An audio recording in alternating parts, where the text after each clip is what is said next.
Since the outbreak of the global epidemic, the market has become increasingly unstable.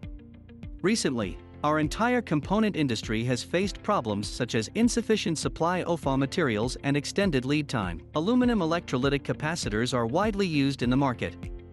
But the current long lead time is a headache for users, and Kingtronics is inevitably affected.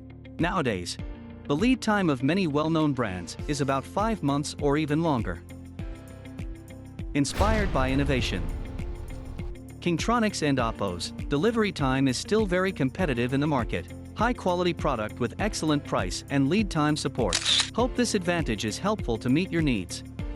Kingtronics is committed to build the largest manufacturer in China with expanding the production lines and introducing new equipment. Enhance the training of the company and Oppo's as professional and technical personnel. Improve the technical theoretical level and professional skills, and strengthen the ability of technological innovation and technological transformation. In 1997, Kingtronics added aluminum electrolytic capacitors into our passive production line and started to sell in mainland China and Hong Kong.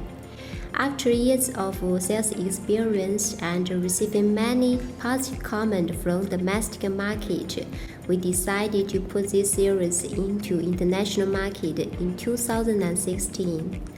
Our output has reached 20 million pieces per month and a general lead time around 2 to 16 weeks, which is much more competitive than many other well-known brands. So welcome to us. Welcome, let Kingtronics become your partner. Thank you very much.